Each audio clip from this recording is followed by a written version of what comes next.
Haaland. Little clip ball, Haaland's header, City are in front. I think we're watching the greatest goal scorer to ever play in English football. Foden. Finding a pocket of space. Oh, that's lovely. Is Phil Foden at his best? Is he back to his best? Has he still got a bit to go to be at his best? This season is back, yeah. Cherki. Good run here and a fabulous finish. He's a special player. He's a special player. He's out of all the managers who want to make like a chess game. You have to do this, you have to do that. And he's a little free soul. Doku. Doku, lovely, all the way. That'll seal it. Manchester City are back. But if you look at him now, he's got that spark back even in his eyes. You can see it. Doku gets the ball now. Doku can attack Kanate. In the position to shoot. Scores! Pep is coming back for his throne, and he isn't letting anyone stop him. I think Pep will be sitting there going, well, we're certainly back in the mix. So if you can keep those players together and somehow, keep some momentum going and get close, they're going to be really, really dangerous towards the end just through their experience. Even at their lowest, the bald man knew that his team would make a comeback. And still have to adjust some things, few things, but hopefully it can happen. I already know the Arsenal fans are shaking. Whenever City have chased them, they have ended up crumbling. I think Arsenal are the better team, but they're the one team that I wouldn't want and the one manager that I wouldn't want on my shoulder going in down the back straight.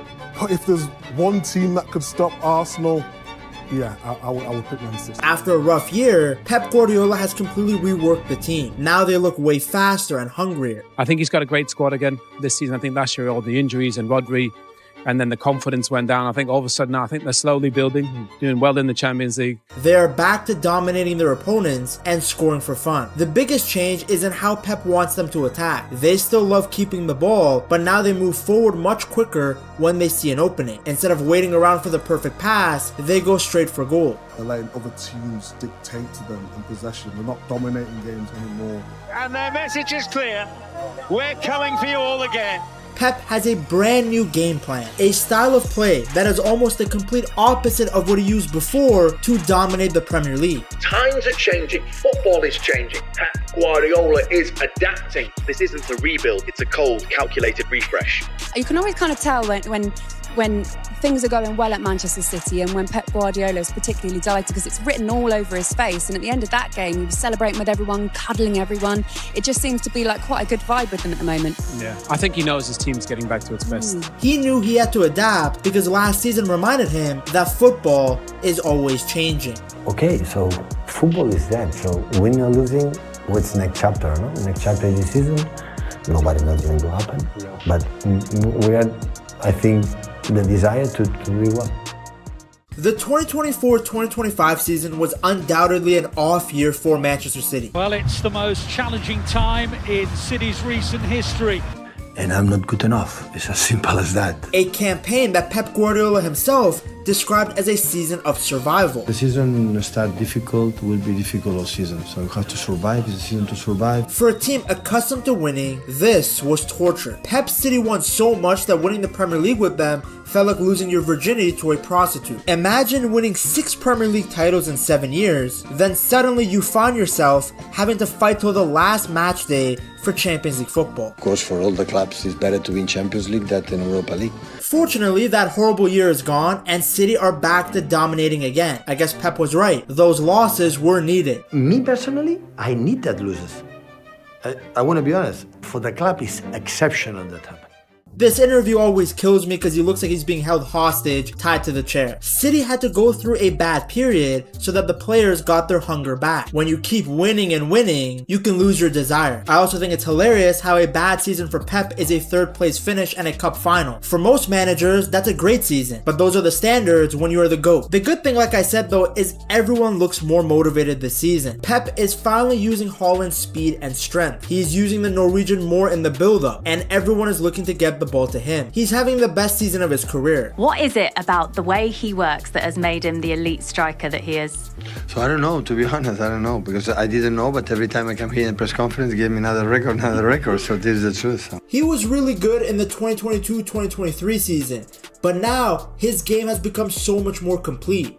He's much more involved in the build-up. He's doing more with the ball. he has more responsibility. Haaland started the season on absolute fire. He kicked things off with 2 goals on opening day in a 4-0 win against Wolves, and basically has not slowed down since. He's one of the few players to actually score against Arsenal. He's leading the goal scoring charts again and pretty much finding the net every single week. In his first 10 Premier League games, he had scored 13 goals. Everybody knew he was a goal machine, but he keeps getting better. Everyone knows what makes Haaland so special, but it never gets boring to watch it in action. He's built like a tank. He's tall, strong, and freakishly fast. In fact, he's one of the fastest players at City, clocking in at 36 kilometers per hour, which is insane for someone his size. As if the freakish athleticism wasn't enough, his real weapons are actually his movement and finishing. He times his runs perfectly, always staying on the shoulder of the last defender. This is why he's rarely ever offside. And then when he gets him behind, it's over. He can score with his left foot, right foot, with his head, it doesn't matter. If you leave this guy 1v1, you're cooked. His performance in the Manchester derby was pure Haaland. City won 3-0 and he scored twice. He actually should have gotten a hat-trick. The derby just brings out the best in him. He already has 11 goal contributions against United. That's how ridiculous his numbers are. What's new this season though is how much more complete he's becoming. Pep has asked him to get more involved in the build-up and Haaland's doing it. He's dropping a little deeper at times, linking up with the play, and just taking on more responsibilities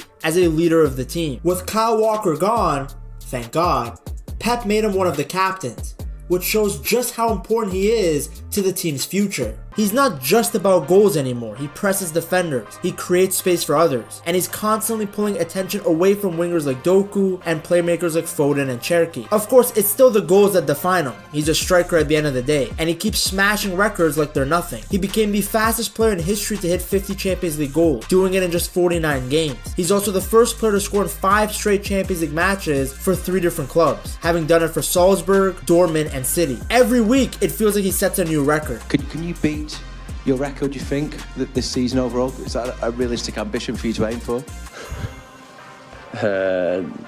I need to ask you which record then. Not to sound arrogant, but which one? Your treble season. But maybe the scariest thing about Haaland is his mindset. He's so obsessed with improving and scoring. He always wants to do more.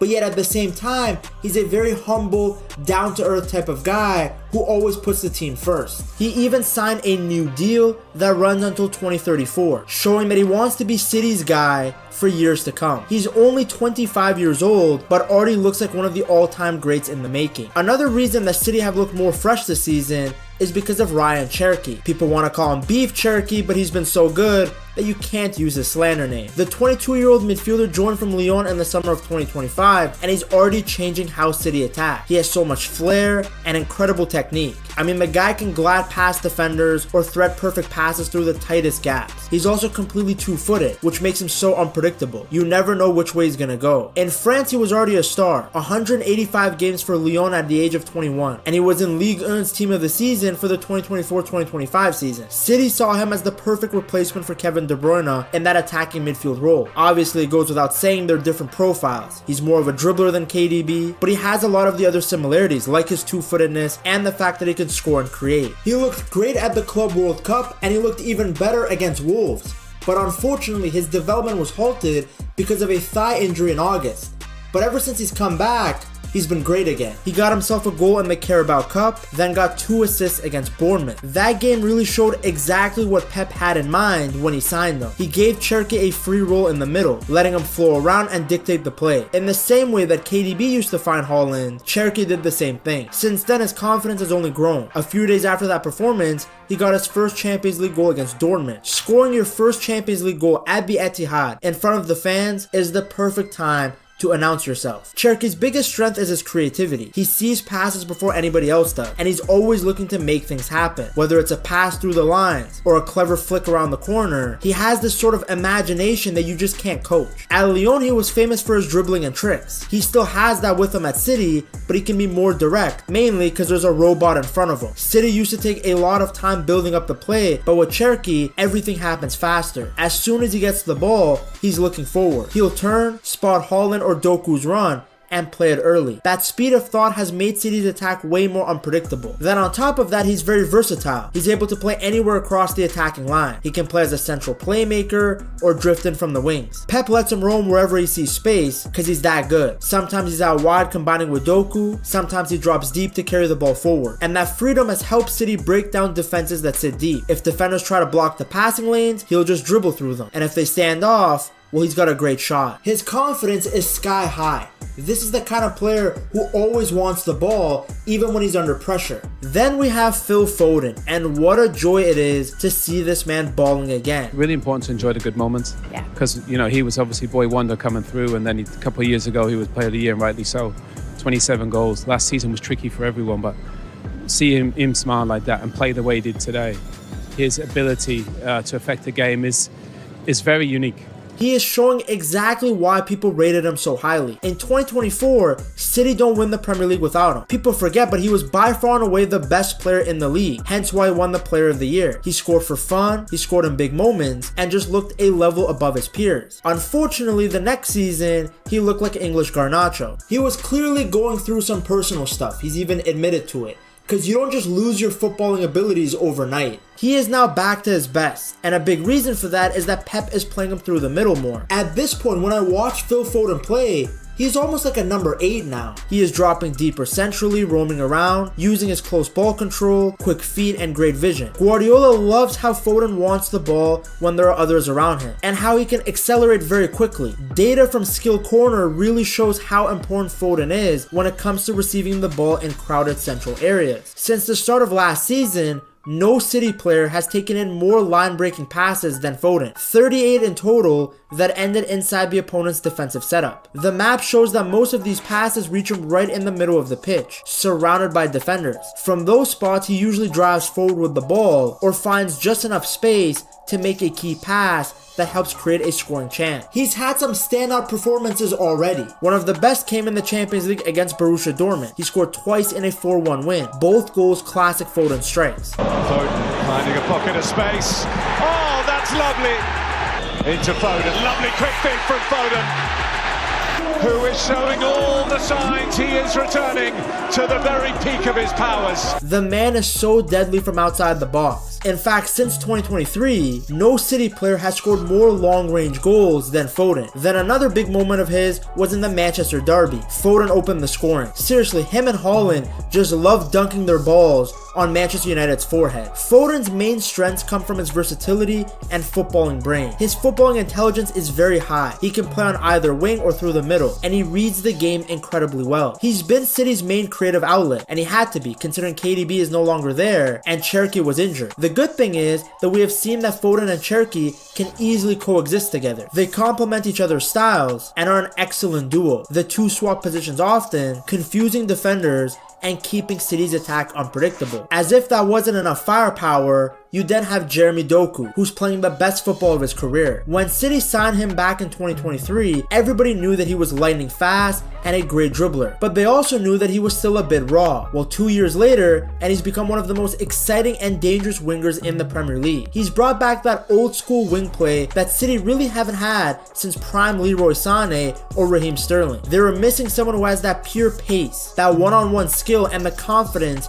to take on anyone in his path. Statistically, Doku is insane. I mean, look at where he is among the best dribblers in Europe. Not only does he attempt the most take-ons, but he's also the most successful in them. Then look at this graph. I mean, this guy isn't human. Now, everyone has always known that he's a great dribbler, but what he's done this season is he's improved his decision making and added more goals and assists to his game. He is now dribbling by players, but actually finding his teammates. He is now beating his man and scoring. As a result, he gives City a completely different weapon on the wings. When he gets the ball, he almost always beats his man, and that instantly forces defenses to panic. His acceleration over the first few steps is unreal. He doesn't need a long run up. He can be standing still facing a defender, and then in 2 steps he's gone. Take the Manchester derby, where he got 2 assists and a 3-0 win. The first came from a perfect cross to Foden for the opener, corner, and the second was a smart cutback to Haaland. United's defense just couldn't handle him. Every time he got the ball, he caused problems. Luke Shaw still probably has nightmares about this guy. Then against Bournemouth, even though it was Cherki and Haaland who took most of the spotlight, Doku was constantly driving at their defense and creating space. His pace stretched their backline all game. He's been great in Europe too. In the Champions League versus Dortmund, he set up Haaland's goal after a nice run down the wing. Before that, he cooked the lasagna lovers Napoli. The biggest improvement though this year has been his decision making. Pep has pushed them to become better in the attacking third and making the right choice, knowing when to dribble and when to pass, when to shoot and when to create for your teammates. He's already got several assists and a few goals, and most importantly, his dribbles are leading to real chances. Even if he doesn't get the assist, his runs pull defenders out of position and open up space for other players like Haaland or Foden. It also helps that his chemistry with his teammates has improved a lot. They know when he's about to go on a run and they make the right movements around him. Do you guys, for example, speak to each other, knowing where he wants the ball or not? Yeah, on training sometimes, and most of the time, like after a game or after a situation, we say he comes to me or I come to him. I said like, yeah, be there, or he tells me I was there, something like that. Pep often switches them between the left and right wing depending on the matchup, making it even harder to plan against them. Now what makes Doku so special is his unique dribbling style. This guy doesn't just knock the ball past people and sprint like Adama Traore. He weaves through defenders with crazy close ball control. Seriously, it's like the ball is tied to this guy's foot. It's no wonder the City fans have quickly fallen in love with him. Every time he gets the ball, something happens. Whether it's a sharp turn or a drop of the shoulder or a rocket of a shot. At a time when the sport is getting more robotic, he's brought back that old school winger vibe, and no one seems to be able to stop him. You guys should get your own Doku jersey from buygamejerseys.com and use code PedTalks at checkout. Every Pep Guardiola team seems to have that one kid who just breaks out of nowhere and makes a name for himself. And this year, that player is Nico O'Reilly. A year ago, only hardcore City Academy fans knew who he was. Now he's playing every week. At just 20 years old, he's one of the most exciting young players in the Premier League. And the craziest part is that he's doing it in a position no one expected. Nico grew up in Manchester and came through City's academy. Now originally, he was an attacking midfielder, this creative playmaker who scored goals and captained the youth side. Now he's a left back, and a good one. When Aiden Nuri got injured, Nico stepped up and impressed everyone. His background as a midfielder worked to his advantage. He understands the game like someone who's used to controlling the play, not just defending. When City have the ball, he often moves inside to act as an inverted fullback, helping build attacks through the middle. He's very calm on the ball, he passes well, and rarely loses possession. Since he used to be a midfielder, you can tell that he's very comfortable operating in tight spaces, which is exactly what Pep wants from his fullbacks. He also works incredibly hard, constantly running up and down the left side, helping both in attack and defense. Can he get a shot in? He does! City 3, Bournemouth 1! He can track fast wingers and turn quickly, which makes him great in 1v1 duels. City have spent years trying to find a consistent left back, and it looks like they finally found one, from their academy no less. While the attack has gotten most of the praise, we have to show some love to Donnarumma, because this guy has been immense. Ederson, even at his best, was never this unbelievable shot stopper. He was more of a sweeper keeper who was very good with his feet. So getting an actual elite shot stopper has transformed City's defense. Donnarumma was the best goalie in the world last season. He was in between the sticks for PSG as they won everything there is to win. He's also a European champion with Italy. For some reason, PSG no longer wanted the guy who helped them win the Champions League. I read that it was because Luis Enrique wanted a goalie that's better with his feet. Football's becoming way too woke. But PSG's loss is City's gain. City didn't just want a goalie who could pass. They wanted one who could win games with his saves. And so far, Donnarumma has done exactly that. His impact was instant. He made his debut in the Manchester derby, keeping a clean sheet. He dominated the box, and he pulled off an incredible save against Brian Mbeumo. In his first 6 games, he had 3 clean sheets and conceded just 4 goals, with City going unbeaten in all of them. The stability he brought was so obvious. The team looked way more secure, more composed, and much more confident defensively. I mean, the man is 6'5" with unreal reflexes. He also commands his area brilliantly. He's loud, confident, and not afraid to come out and punch the ball or catch it, which is so important nowadays considering how many teams rely on set pieces to score. In terms of distribution, yeah, he's not Ederson, but he's still very reliable with the ball at his feet. The way people talked about his kicking before he joined the club, you would have thought that City was putting Casemiro in goal. A great keeper can be worth 10 to 15 points a season, and that's exactly what Donnarumma looks like for City right now. While the stars get most of the headlines, I do have to repeat that City's success has been a team effort. Players like Tijani Reinders, who was a summer midfield signing, have slotted in seamlessly. He was the Gundogan replacement, and I think he's only going to get better and better as time goes on. Once he adjusts more to Pep's system and his new teammates, we're going to see that he's one of the best central midfielders out there. Then Guardiola has been excellent at center back. Finally, Pep is playing this guy in his natural position. He's so good on the ball that he can play as a left back, but I always felt that center back was his best position. He can easily become the best in the world there. Then next to him, Ruben Diaz continues to play well, putting his body on the line, making tackles and blocks. Then in front of them, Nico Gonzalez has been very reliable. Every time he's been called upon, he's put in a solid performance. He's very good on the ball, great at reading the game defensively. Whenever Rodri's been out, he's done a fantastic job in that sole pivot role. Then going forward, City have Marmoush and Savinho. Now hopefully we see more from these two. They've had some good moments, like Savinho getting an assist against Villarreal and Marmoush scoring against Swansea, but these two are capable of doing so much more. The fact that City are playing so well without these guys hitting their peak yet speaks volumes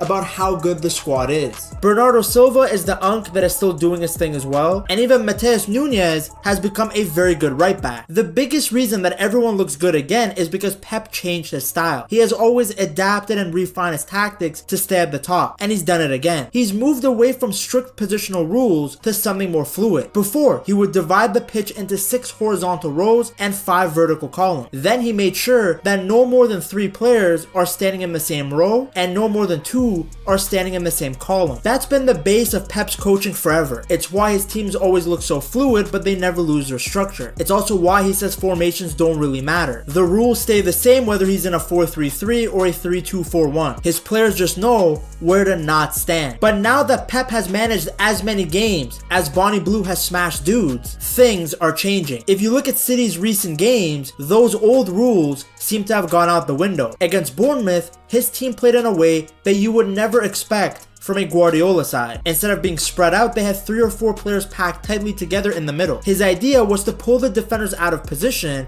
and open up space for Haaland to run him behind. For Haaland's first goal, City's front 6 were all super close together in the middle. Nico Gonzalez chipped it, Cherki headed it down, and Haaland finished. For the second goal, it was almost identical. Everyone crowded in the center, a couple of few slick passes, and the Norwegian robot was through again. Now you might say, Ped, this isn't new. His team have always played close together to play these quick short passes. Yes, but here's the twist. One of the players who was drifting inside was Jeremy Doku. On paper, he's the most traditional winger City have. A player who's fast, loves to dribble, and thrives in 1v1 situations. But in this new system, Pep uses him like a hybrid. He's part winger, part attacking midfielder. At times, Doku pops up right in the middle of the pitch, around the center circle, which confused the Liverpool midfielders. They didn't know whether to press him or stay in position. Then seconds later, he'd be out wide again, burning past defenders. He wasn't just drifting inwards, he was kind of going everywhere. Sometimes he'd drag defenders across the pitch, sometimes he'd make diagonal runs into the box. Then other times he would just stay tight to the touchline. That movement created space for Haaland and the midfielders to do their damage. And the funny thing is that Doku isn't your typical wide open space winger like Leroy Sané or Raheem Sterling. His real strength isn't his acceleration over short distances. He's lightning quick over 5 yards, which makes him so deadly in tight spaces. That's why Pep has given him the freedom to play inside. That way defenders can't get set. Sure, sometimes he gets into great areas and his final pass isn't always perfect. I mean, he's not Messi. But when he's playing centrally, he has more options around him. And when he gets it right, like when he slipped Foden in behind, he's so dangerous. The stats back it up too. Against Liverpool, Doku became the first Premier League player since Eden Hazard in 2019 to score, win 10 plus duels, complete 7 plus dribbles, create 3 plus chances, and have 3 plus shots on target all in one game. Basically, he did everything. Even his goal showed how much freer he is. Instead of staying wide, he drifted inside, got a pass from Nico O'Reilly, and curled it in beautifully. Doku gets the ball now.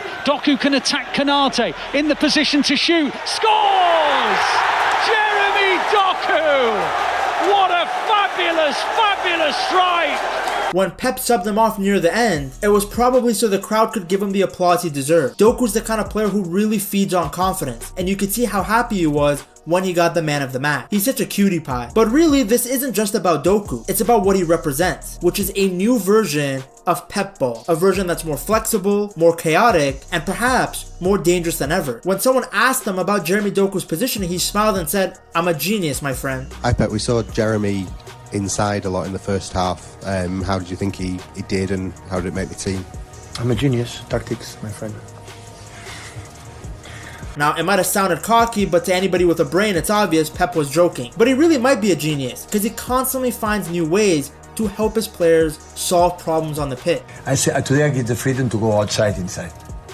So I said, Jeremy, you can go inside, you feel it, go outside when you feel it. When you go outside, Nico Phil can play.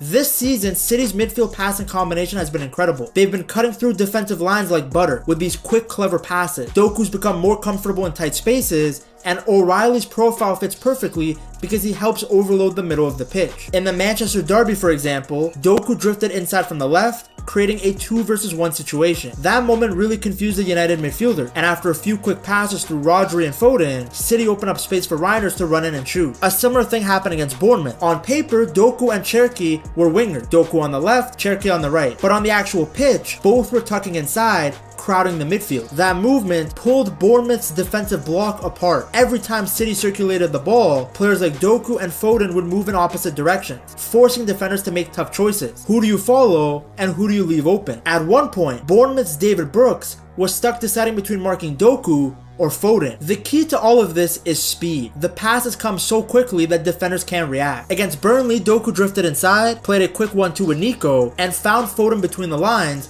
before Burnley's midfielders even realized what happened. Within seconds, the ball had moved to the right side and ended up in the net. It's the same pattern again and again. Short, fast passing, players rotating positions, and wingers moving inside to open up lanes for runners. Against Everton, Doku and O'Reilly perfectly timed their movements. Doku went narrow, O'Reilly pushed further forward. Foden dropped into the pocket, and just like that, O'Reilly was in behind to cross for Haaland's header. This guy is scoring a lot of goals this season, so you better celebrate them by wearing a Man City jersey. Just go to buygamejerseys.com and use code PedTalks at checkout. Pep has always believed that tactics depend on the players you have. I want to be clear. Always I have some principles and fundamentals that don't change much. But after, I assure you, I adapt to the players I have.